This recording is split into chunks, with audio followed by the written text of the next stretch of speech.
In the Soviet Union and in America, the Cold War was fought by fear.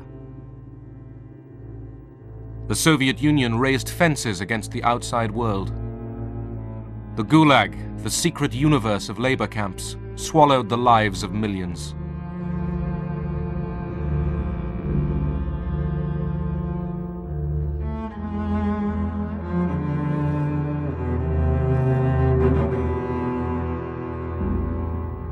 Both sides turned their fear inwards against their own people. They hunted the enemy within. Communism in reality is not a political party. It is a way of life, an evil and malignant way of life. It reveals a condition akin to disease that spreads like an epidemic. And like an epidemic, a quarantine is necessary to keep it from infecting this nation.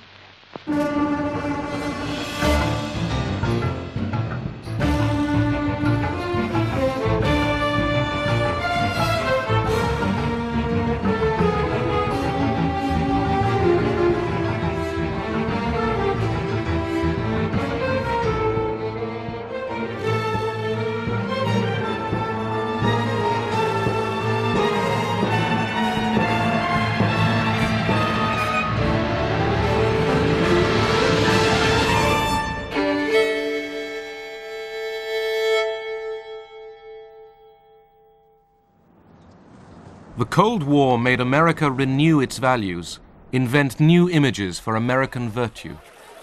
Men and women in all walks of life, we are shareholders in the greatest enterprise on earth, the United States of America, unlimited. Our strength lies in the character of our people, young in heart, independent in thought and nature, skilled of hand. American enterprise has harnessed fire and water, wind, sun, and soil to produce an abundance of everything. Was communism out to destroy all this? American propaganda said it was.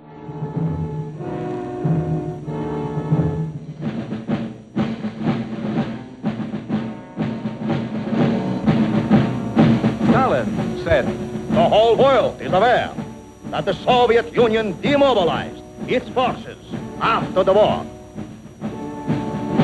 Beware the big lie. At home, Americans feared Red subversion. Congress revived the House Committee on Un-American Activities.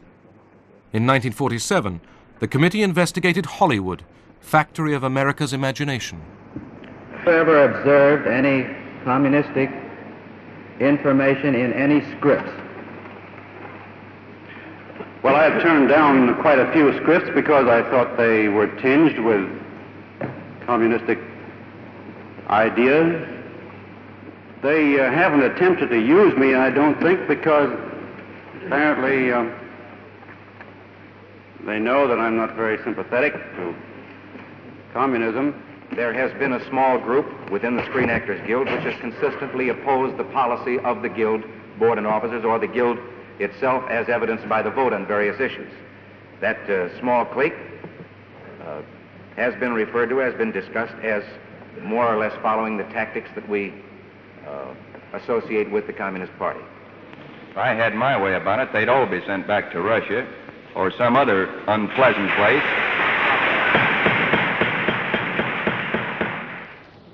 10 witnesses, the Hollywood 10, defied the committee's right to ask about their beliefs. Are you a member of the Communist Party? Or have you ever been a member of the Communist Party? It's unfortunate and tragic that I have to teach this committee the basic principles of Americanism. That's not the question. The question is, have you ever been a member of the Communist Party? I'm framing my answer in the only way in which any American citizen can frame his then answer you denied, to a question then which you invades his, absolutely invades Then his you right. denied, you refused to answer that question. Is that correct? I have told you that I will offer my beliefs, my affiliations, and everything else to the American public, and they will know where I stand, as they do from what I have written. Stand away from the stand. For Americanism for many years, and I shall stand away from the stand. Fight for the Bill of Rights, which you are trying to take destroy. this man away from the stand. Others from the film industry demonstrated their support for the constitutional rights of the 10. Are you or have you ever been a member of the Communist Party? I believe I have the right to be confronted with any evidence which supports this question. I should like to see what you have. Oh, well, you would. Yes. Well, you will pretty soon. The witness is excused. Either you completely cooperated with the committee, which meant saying yes or no to the question about whether you were a communist or ever had been. And if the answer was yes, as it was in my case, we knew the next question was who else was, and we certainly didn't want to go into that. The 10 were imprisoned. With hundreds more, they were blacklisted, their livelihoods taken away. People generally in Hollywood were pretty scared to have anything to do with us, whereas before we went to prison, they had not been nearly as scared, and there were plenty of undercover arrangements that were made to write scripts under pseudonyms for a good deal less money than you were accustomed to being paid. There were a couple of possible suicides as a result of it. There were a good deal of misery. Americans feared that the enemy would take advantage of their freedoms, that agents of communism were undermining America.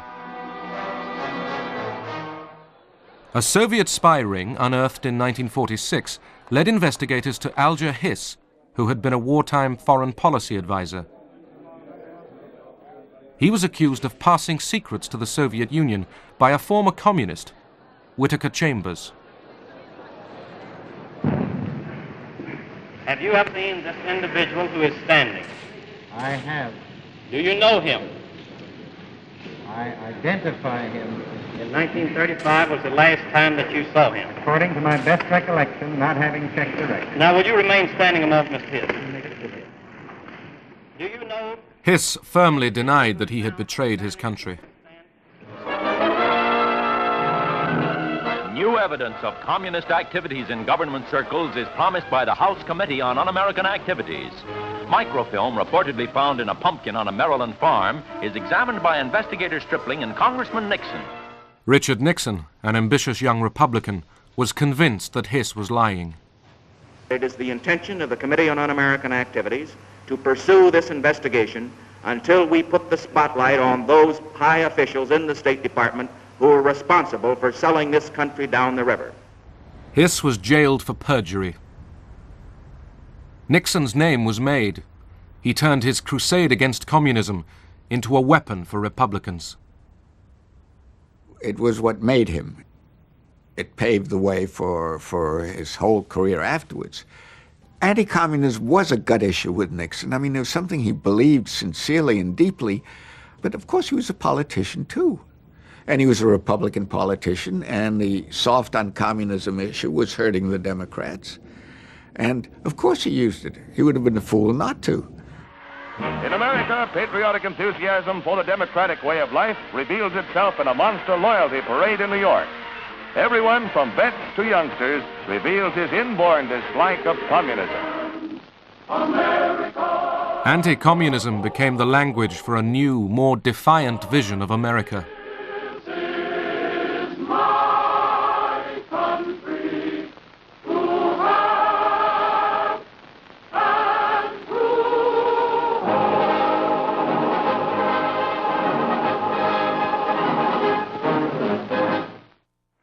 Singer Paul Robeson was open about his communist sympathies. In Moscow, he was welcome. Oh, that barge, lift that sail, you show a little grit, and you lands in the jail. But I keeps laughing instead of crying. I must keep fighting until I'm dying, and old man River, he'll just keep a rolling on.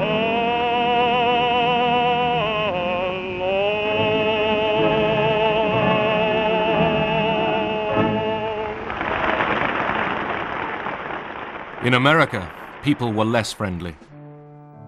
Veterans of the American Legion turned out to demonstrate in 1949 when Robeson was due to sing in a concert at Peekskill, New York. The police expected trouble. The slogans of the demonstrators, it went, go back to Russia, you white niggers, for instance, over and over. Commies, niggers, Jews. You got in, but you're not going to get out alive. Hitler didn't finish the job. We will. The concert turned into a riot.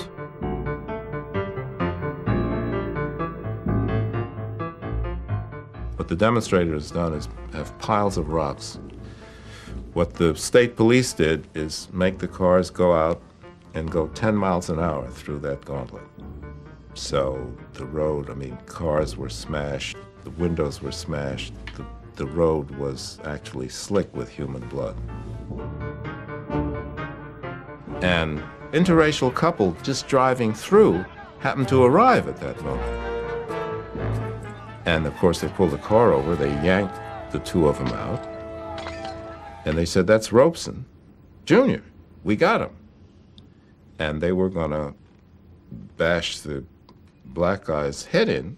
Guy was standing over with a baseball bat, and a veteran, man in uniform, army uniform, said, wait a minute, that's not Robeson. I know the pictures. That's not Robeson.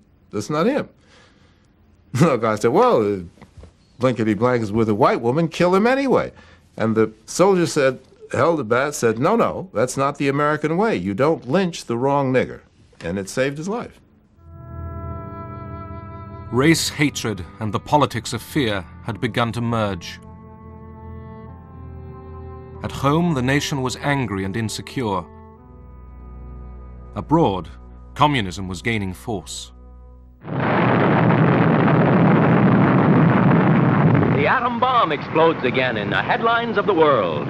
President Truman announces an atomic explosion detected somewhere in Russia, 3 years ahead of the schedule expected by the West. America's nuclear monopoly was over.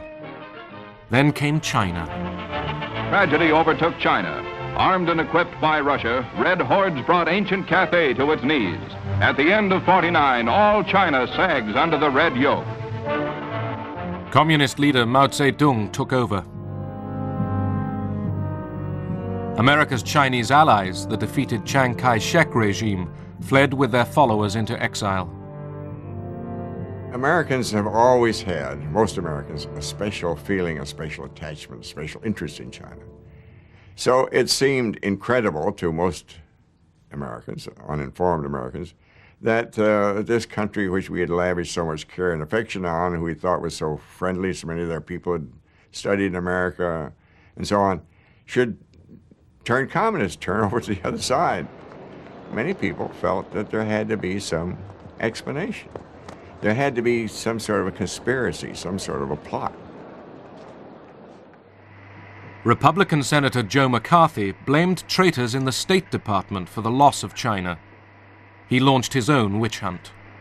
Today, the most dangerous enemy agent is not so much concerned with the secret information about weapons as he is with infiltrating the necessary departments of the government and shaping and controlling the actions of our nation so that the enemy is progressively winning without even firing a single shot.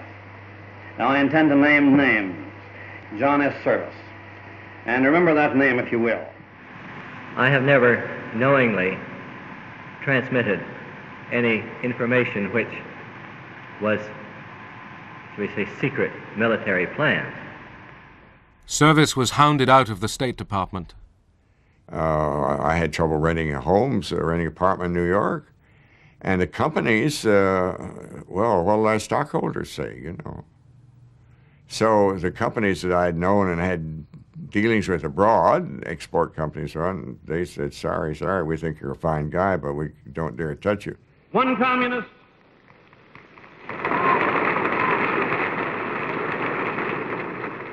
One communist on the faculty of one university is one communist too many.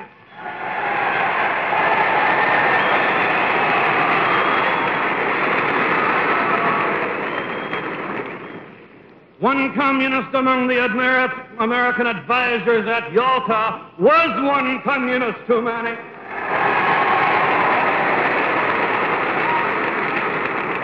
And even if there were only one communist in the State Department, even if there were only one communist in the State Department, that would still be one communist too many.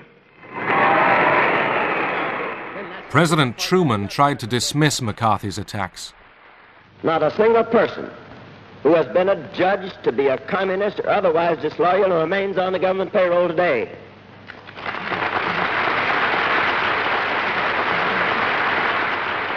We're not going to turn the United States into a right-wing totalitarian country in order to deal with a left-wing totalitarian threat.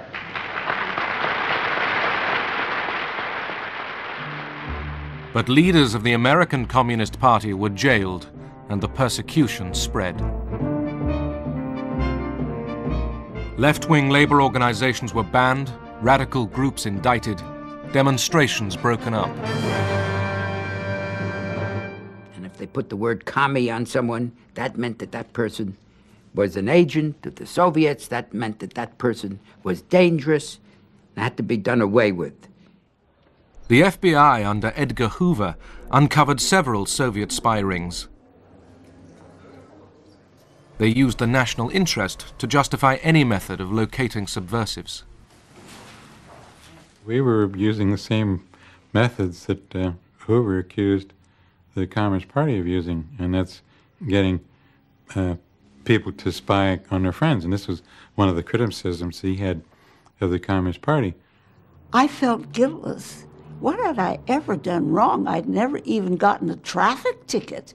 And here I was called before, in public, a state Senate investigating committee about my beliefs. I felt very, very wronged, and I felt that I had to not only uphold myself, my reputation, but that of my fellow teachers, my fellow union members, my fellow citizens. We would talk to children, if they were in college, about their parents, and we talked to parents about children, and we talked to the neighbors about those people, and then if someone did seem halfway sympathetic in the Communist Party, we talked to them. It was totally damaging to what we deeply believed America was supposed to stand for. In the 1952 presidential election, General Eisenhower, the Republican candidate, chose the red-baiting Richard Nixon as his running mate.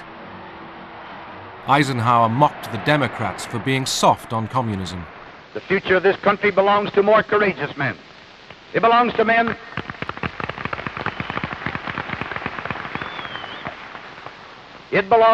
who know that freedom's fight must be forever, relentless, uncompromising, and fair.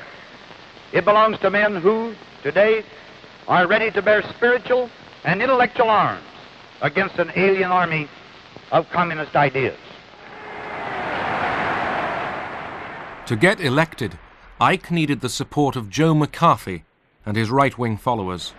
I spent about half an hour with the general last night.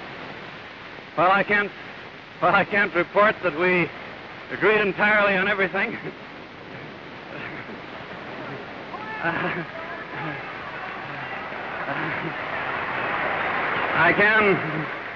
I can report that when I left that meeting with the general, I had the same feeling as when I went in, and that is that he's a great American, will make a great president, an outstanding president.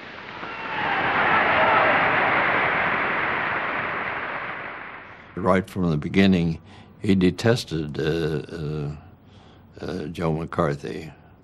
McCarthy was the first-class demagogue, and Eisenhower just couldn't stand that type of person. Eisenhower's old wartime commander, General Marshall, was accused by McCarthy of treachery. Intimidated, Ike dropped words praising Marshall from an election speech he made in McCarthy's home state. He was roundly criticized for that, because it seemed to indicate that he was influenced by McCarthy. of the Alger his case as a red herring. In 1953, two Americans, Julius and Ethel Rosenberg, were convicted of spying for the Soviet Union. They were sentenced to death. They had young children, and their fate roused protests in America and across the world. For some young lawyers, the sentence breached the Constitution. They sought judges to get a stay of execution. Judge Frank looks at us, and he says something that we have never forgotten. He said, "If I were as young as you are, I would be sitting there saying the same things you're saying, arguing the same points you're arguing, making the same argument that these planned executions are invalid. But when you are as old as I am, you will understand why I cannot do it." And he stands up, turns his back to us, walks away, and we're devastated. We began to sense something which in later years we understood so clearly, and that was that Jerome Frank, as the leading liberal judge, was terrorized himself and frightened by the atmosphere of fear in the country. That if he, as a liberal, would do something to save Julius and Ethel Rosenberg's life, he would be charged as a commie. The Rosenbergs were executed. He died quickly. There didn't seem to be too much life left in him when he entered behind the rabbi. He seemed to be walking in a cadence of steps, as if keeping in time with the muttering of the 23rd Psalm. She died a lot harder. When it appeared that she had received enough electricity to kill an ordinary person and had received the exact amount that had killed her husband, the doctors went over and pulled down the cheap prison dress, a little dark green printed job, and placed the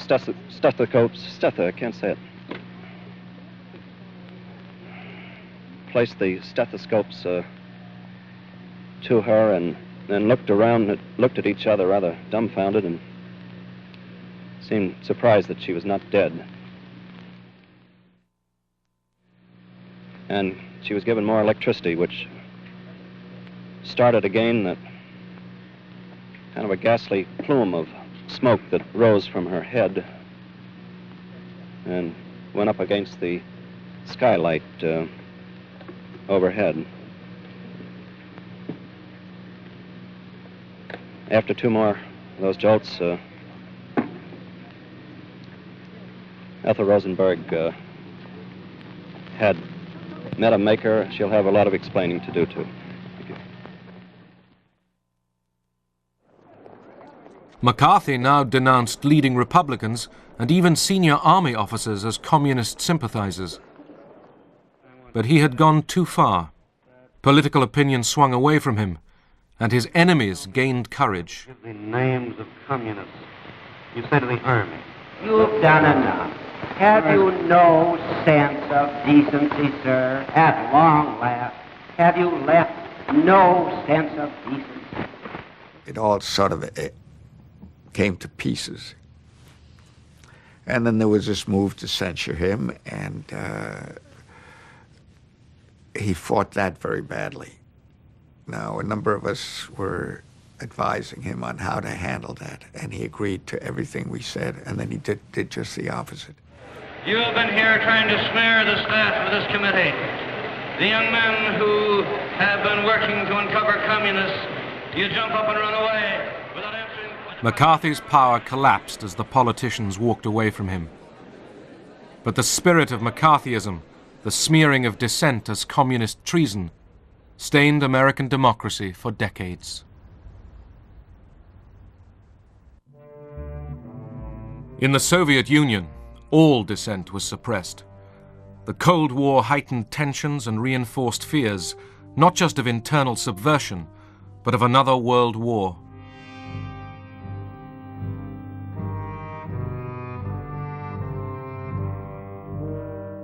Obsessively, Stalin spoke of the danger to world peace, the need for vigilance against internal enemies. Conformity was enforced by police terror and by a slavish cult of Stalin's personality. He became godlike, his icon worshipped everywhere.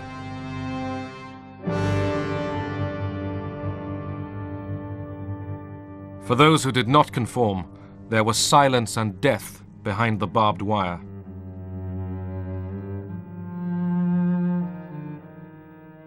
The Gulag, the secret empire of concentration camps, stretched over 4,000 miles from the Baltic to the Pacific.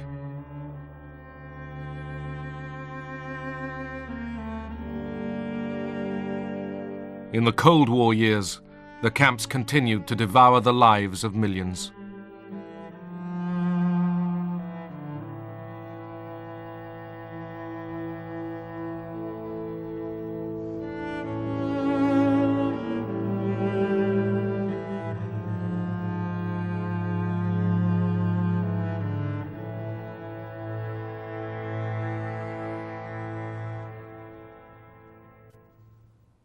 Stalin's control now extended beyond the Soviet Union. This was a new empire, run by local communists, trained to obey Moscow. American propaganda targeted the fate of these satellite nations. The battleground of peace today is that strip of strategically located countries stretching from the Baltic to the Black Sea. They are not big countries geographically, but they contain 70 million freedom-loving people, our kind of people, who share our culture and who have sent millions of their sons and daughters to become part of these United States. Some call these countries the satellite nations. More accurately, they are the captive nations of Europe. My name is Ronald Reagan. Last year, the contributions of 16 million Americans to the crusade for freedom made possible the World Freedom Bell, symbol of hope and freedom to the communist-dominated peoples of Eastern Europe. In Western Berlin, great crowds turned out to see it raised to the tower of the West Berlin City Hall. The campaign was secretly funded by the CIA. As well as fine words, Americans sent armed exiles back into the Soviet Empire. This was the effort of the CIA, and the young refugees were recruited. They were trained in haste in all kind of subversion, sabotage, intelligence. They were given cameras, the short radio stations, codes, and were simply sent there. But the regime did penetrate all these training camps, and the reception committee was waiting for these people and arresting them. Zbierane, żądane przez wywiad amerykański, jak zdjęcia, dokonywane obiektów przemysłowych, mostów, torów kolejowych. Niechaj tę prawdę. For the Polish authorities, these intrusions justified even harsher repression. The party called for vigilance against spies and saboteurs.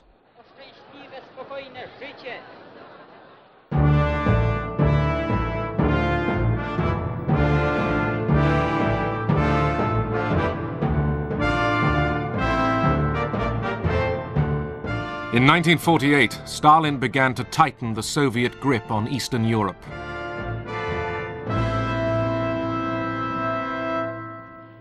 In Yugoslavia, Marshal Tito had defied Stalin and broken away from the Soviet bloc.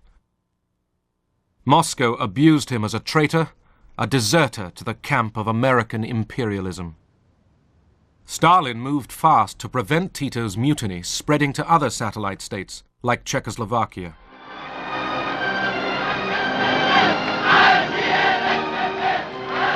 At first, the satellites were allowed to find their own paths to communism.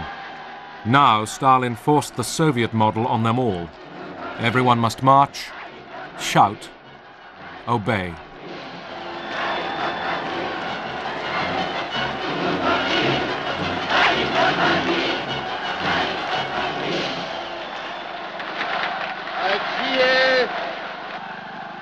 Federace sovětských národů a mírové fronty celého světa, veliký Stalin. To subdue protest, Moscow ordered show trials of leading East European communists. In Czechoslovakia, Rudolf Slansky, party secretary, was among those chosen for sacrifice. Stalin needed to discipline his new camp, his new empire. And he disciplined it to such an extent that people living in those countries should not develop any idea of being able to do anything except what he orders them to do. And one of the methods of discipline was terror. Slansky was charged with Titoism, spying and sabotage. His confession was fiction, drafted by Soviet advisors. To tedy znamená, že na začátku své politické činnosti před orgány buržázní moci jste si vedl jako oportunista a zbabělec a ne jako komunista. Готовились предварительные следственные заключения. The initial investigation results were prepared and checked. If the evidence in these cases didn't meet the aims of the security services, then it was altered. Really, it was a fabrication to prove what otherwise couldn't be proved. Jaký to řetěz otřásajících zločinů. Avšak přes rafinované spiklenství a záškodnictví, přes lstivou obojetnost a hanebnost svých prostředků nedosáhli svých cílů. Byli rozdrceni. The key was the confession of the indicted person. And then there was no need of any proofs. As soon as the confession was obtained, that was enough for the trial and the sentence. So we were put at the disposal of the secret police with almost unlimited powers over us to bring us into a state where we were prepared to make that confession. To bylo týrání. It was torture. Kde na mě oni řvali a nadávali. They were shouting and swearing at me. I had to look into their eyes.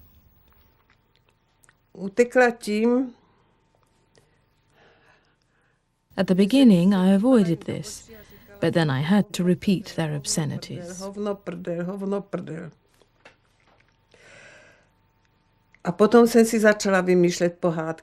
Then I started to make up fairy tales for my son. I got into an imaginary world of castles and princes and animals. So when they shouted at me, I didn't have to answer them. I only looked into their eyes while I was making up these fairy tales.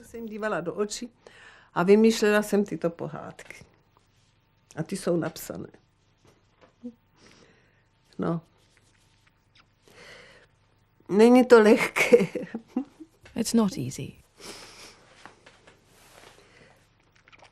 Já se nelituju. I don't feel sorry for myself.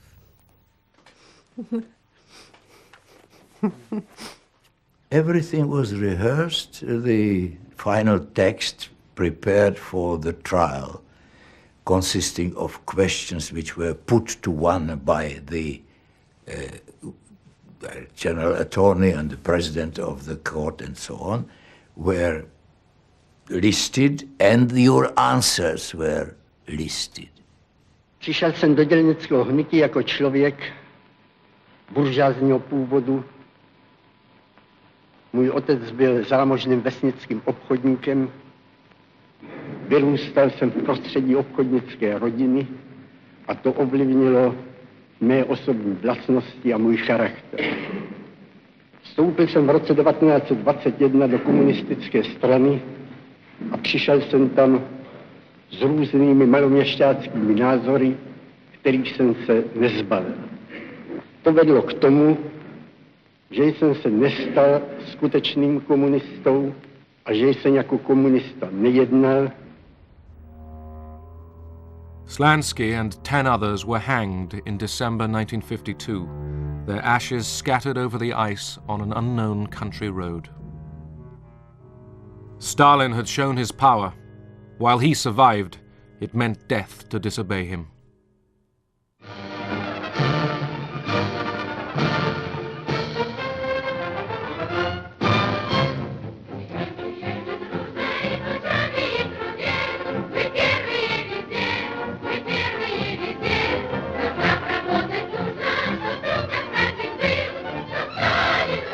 In the Soviet Union itself, culture and science were kept insulated from the infection of all Western influence. The arts, painting, literature, music, were regimented by the doctrine of socialist realism.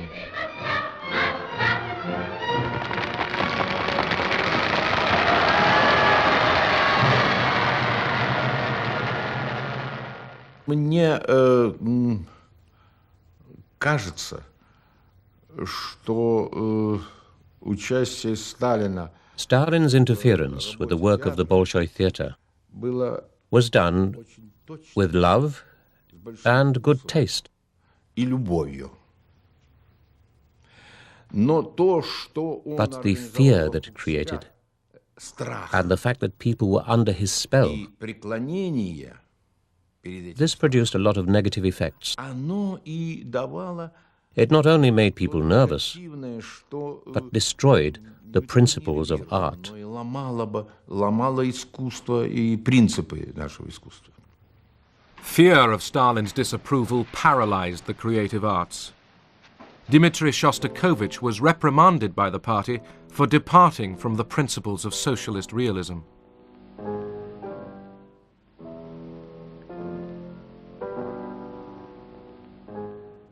Official art showed the Soviet Union as a promised land of plenty and of opportunity, guided by wise and selfless leaders. But those who discussed real change, even in private, like Susanna Pechuro and her student friends, risked punishment. Мы очень много рассуждали об этом. We discussed a lot. And we came to the conclusion that what was happening then was completely different from what we were taught to believe. Соответствует тому, что нам рассказывают. It wasn't socialism. Что это никакой не социализм. Susanna joined a secret discussion group. Aged 17, she was arrested, charged with treason and terrorism. 3 of her friends were executed. Говорят, собирайся, поедешь. They said, get ready. You come with us. Собираться, одеваться. I went to get dressed behind the screen in the room, and I clearly realized then that I would not be coming back. At that moment, I could see myself in the prison cell. Later, when I really was in the prison cell, I kept thinking back to that moment.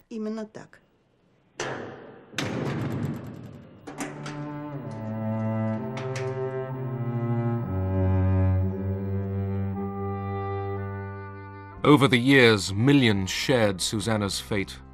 They vanished, often without trace. Even to ask about them was to risk arrest.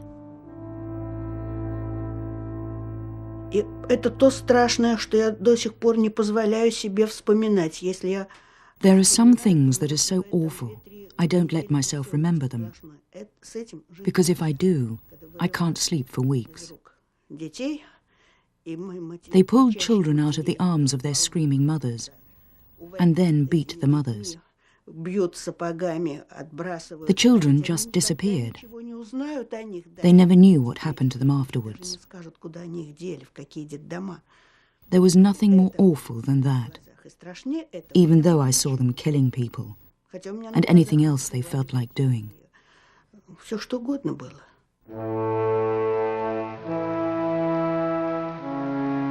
In 1952, Stalin presided over the 19th Congress of the Soviet Communist Party. The hall was packed with foreign delegations gathered to honor him. Stalin was old now, but still the unchallenged leader of world communism. Cold War, military competition with America, was already putting a heavy load on Soviet society. In public, Stalin's analysis of the world class struggle was hopeful. И тем облегчить свою работу.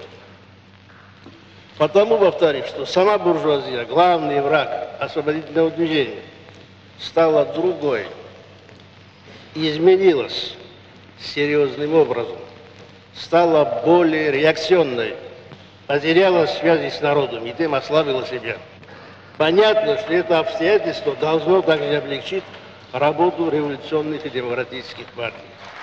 But Stalin still feared the enemy within. He saw treachery everywhere. Above all, he suspected so-called cosmopolitans, mostly Jewish intellectuals and professionals who had already been persecuted for their Western contacts.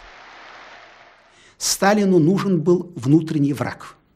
Внутренний враг.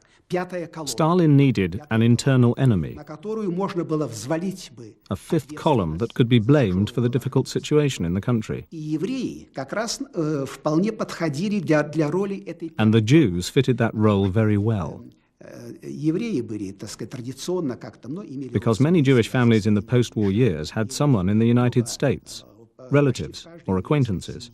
В послевоенные годы был кто-то, кто когда-то уехал в Соединенные Штаты, какие-то родственники. So to present Jews as the fifth column, agents of American imperialism, was very convenient. Американского империализма, как они писали, было очень удобно.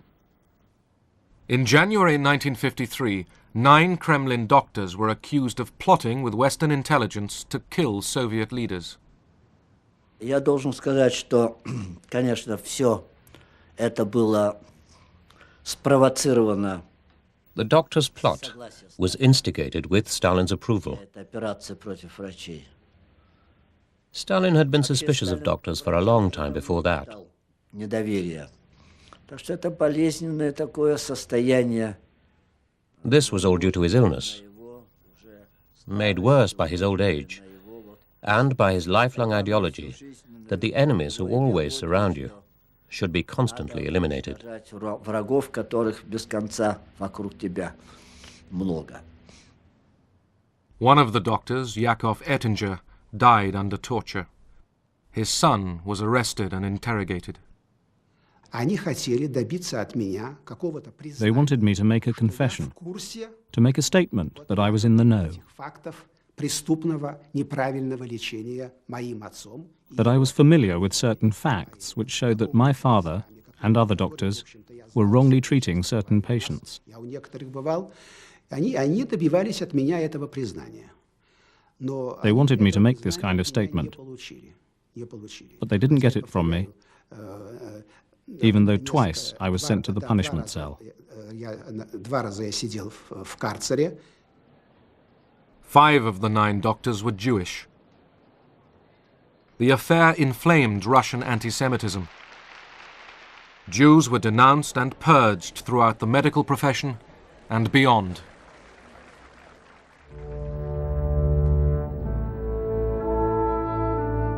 Suddenly, one winter night, Stalin collapsed with a brain hemorrhage.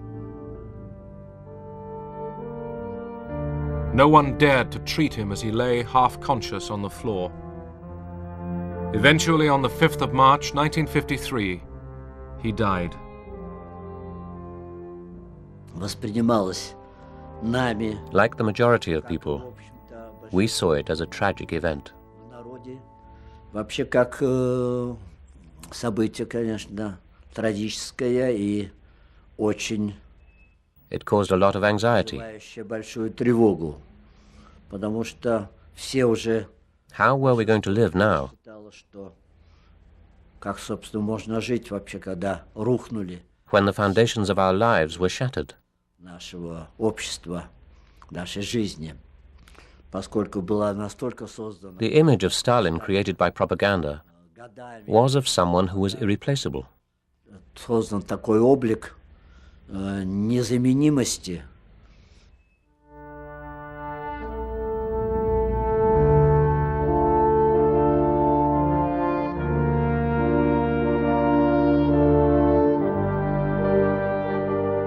Stalin had towered over the Soviet Union in peace and war for more than 20 years. Even those who hated him could not imagine a future without him.